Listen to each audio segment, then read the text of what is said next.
Hi friends, today I'm going to discuss about the authentication mode in SQL Server. So there are two types of authentication mode: Windows authentication and mixed mode authentication. So Windows authentication basically it's the authenticated by the Windows itself. If you are going with the mixed mode authentication, it's allowing for SQL Server also. It will be authenticated by the Windows and as well as the SQL Server. So there are two things: logins and users. Logins basically grants the principal entry to the SQL Server instance, and user basically grants the entry to the single database. Okay, so let me create a login and I will show you the live demo. So for that I have connected my instance tech01. Go to security and logins, right click on logins. For creating the new logins, click on new logins.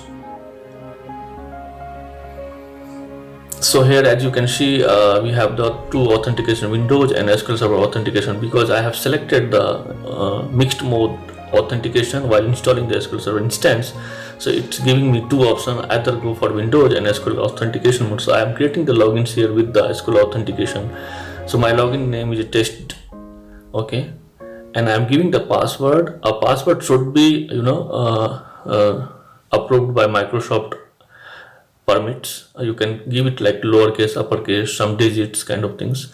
Here you can enforce the password policy also, or else you can disable it. So I think you better go and read some articles for the users and logins for the better understanding. Here it's a live demo how to create the login. So I'm disabling the enforce password policy. It will not expired, and it will not ask for the login, changing the password of after the first credential. Okay, and let me show you the other tabs as well.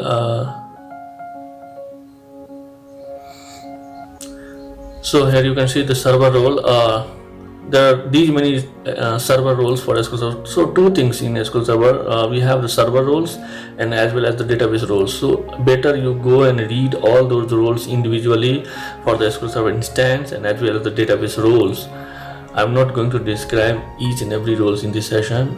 As you can see, for the user mapping also we have these many database roles. You can map it. Okay, and here I'm leaving. You can deny the logins, disable also. You can grant it from here and enable it from here. So I'm creating and I'm leaving with grant. So as you can see, my login is created test. So what I will do, I will try to connect this instance tech01 with the new logins. So let me try to connect. I need to change the mode of SQL Server authentication, give the logins name test and the password. Okay, let's see whether it's connecting or not. Click on connect. Yes, so I have connected because I have created the logins and I have connected here. So we'll show you whether I am able to access this database or not. Yes, I am able to access this database, user database test DB1 and 2. So what I did actually while creating the logins, why I am able to access, let me show you. I have provided the sysadmin roles, server roles. Because of that, I was able to access the database. So sysadmin basically for the DBA roles. You can do whatever you want to do on that particular instance. So I have removed the sysadmin. I will show you. See, I am not able to access this database. Why? Because you have the privilege on SQL instance, but you don't have any privilege to do the activity on any database. You just have the instance level privilege as of now. So let me add the database level roles also. So what I'm going to do, I'm going to adding the database level roles. I'm going to do the user mapping. So let me select one user database like test DB1 and I'm giving the DB owner. I already told you need to understand each and every database roles. For that, you go and read one good article for the database role as well as the SQL Server roles. Now I will see whether I am able to access the database test DB or not, because I have removed the sysadmin and I was not. Yes, now I am able to access because I have the privilege of test DB1, I have the DB owner privilege. I can write and I can select the queries also as well, because I am the owner of this database. I have the DB owner privilege. Okay, so what I will do, I will try to access testdb. Yes, I don't have access on testdb2 because I have only access on a testdb1. So what I will do, I will give the access for testdb2 also. Let me see, let me add the testdb2 as well with the same DB owner privilege. Click on OK. Yes, now I will see whether I am able to access the testdb2 or not. Let me refresh the instance. Yes, see, now I am able to access the testdb2 as well, because I have the privilege of DB owner on testdb1 and testdb2. Okay,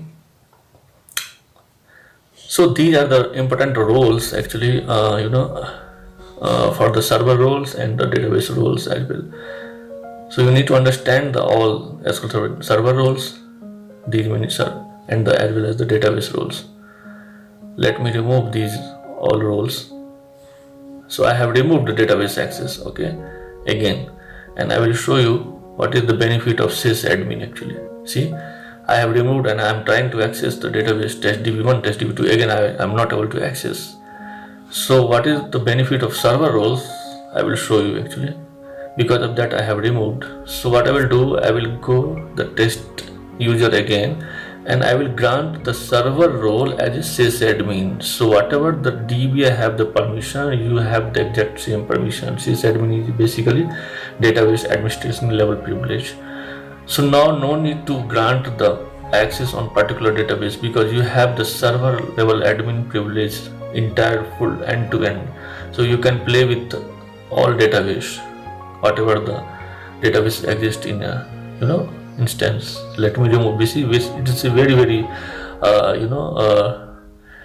important roles. You can't grant anyone, because only the DBA should have the sysadmin privilege. Okay, so I leave it with the DB owner also. Even the DB owner also you cannot give that blindly as a live environment. So better you understand all those roles, database level roles, before granting the access on any users in a live environment. You cannot give the DB owner permission as well. You need to understand why it's asked for the DB owner, because they can do with anything with that database. So you cannot blindly give the DB owner as well. So these are the very important things. Actually you need to understand this first, and then you can create the logins and user as well. Okay, so I hope it's clear what is the user and login.